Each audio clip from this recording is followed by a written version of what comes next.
వైసీపీకి ప్రతిపక్ష హోదా రాదు డిప్యూటీ సీఎం పవన్ కళ్యాణ్. ఈ 5 ఏళ్లలో వైసీపీకి ప్రతిపక్ష హోదా రాదు, ఇది గుర్తుపెట్టుకోవాలి అని డిప్యూటీ సీఎం పవన్ కళ్యాణ్ తేల్చి చెప్పారు.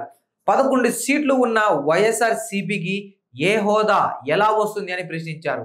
జనసేన కంటే ఒక్క సీటు ఎక్కువగా వచ్చినా ప్రతిపక్ష హోదా వచ్చేదన్నారు.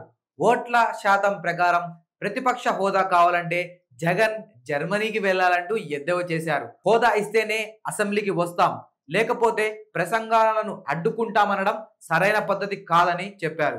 వైసీపీకి 5 ఏళ్లలో ప్రతిపక్ష హోదా వచ్చే అవకాశం లేదని, ప్రజలు ఇవ్వని హోదాను వారు కోరుకోలేరన్నారు. సభలో గవర్నర్ ప్రసంగం సందర్భంగా వైసీపీ సభ్యులు అనుసరించిన తీరును పవన్ కళ్యాణ్ తప్పుపట్టారు.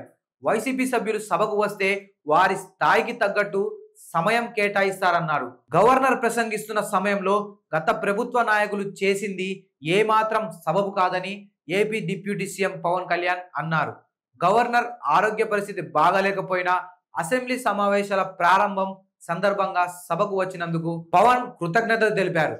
గవర్నర్ ప్రసంగాన్ని వైసీపీ పెద్దలు, ఎమ్మెల్యేలు గవర్నర్ ప్రసంగాన్ని చించేయడం, ప్రతిపక్ష హోదా కోసం బల ప్రదర్శన చేయడాన్ని తప్పుపట్టారు. వైసీపీకి ప్రతిపక్ష హోదా అడిగితే వచ్చేది కాదని, ప్రజలు ఇస్తే వస్తుందని, అత్యధిక మెజారిటీ ఉన్న ప్రభుత్వం ఏర్పాటు చేస్తారని, గతంలో ప్రభుత్వాన్ని పాలించాము కాబట్టి ప్రతిపక్షంగా గుర్తించాలంటే కుదరదన్నారు. అసెంబ్లీలో ఆ పార్టీ వ్యవహరించిన తీరును సమంజసంగా లేదన్నారు. రెండో అతిపెద్ద పార్టీ జనసేన కంటే ఒక్క సీటు ఎక్కువగా వచ్చిన వైసీపీకి ప్రతిపక్ష హోదా దక్కేదని, ప్రస్తుతం ఏపీలో రెండో అతిపెద్ద పార్టీ జనసేన ఉందని, వైసీపీది సరైన విధానం కాదని, దానిని ప్రజలు తెలుసుకోవాలని, ప్రతిపక్ష హోదా రావడం ఎలా సాధ్యమన్నారు. 21 సీట్లు ఉన్న జనసేన, 11 సీట్లు ఉన్న వైసీపీకి ప్రతిపక్ష హోదా ఎలా వస్తుందన్నారు. ప్రతిపక్ష హోదా రాకున్నా ప్రజలు వైసీపీకి 11 సీట్లు ఇచ్చారని, వారికి స్థాయికి తగ్గట్టు ప్రశ్నలు అడిగే అవకాశం ఇస్తారని, గతంలో ప్రశ్నోత్తరాల సమయంలో స్పీకర్ సమయం ఇచ్చారని, సభకు జగన్ రావడానికి అనుమతించారని గుర్తు చేశారు. వైసీపీ సభ్యులు హుందాగా ప్రవర్తించాలని, లోటుపాట్లు ఉంటే సభలో చెప్పాలన్నారు.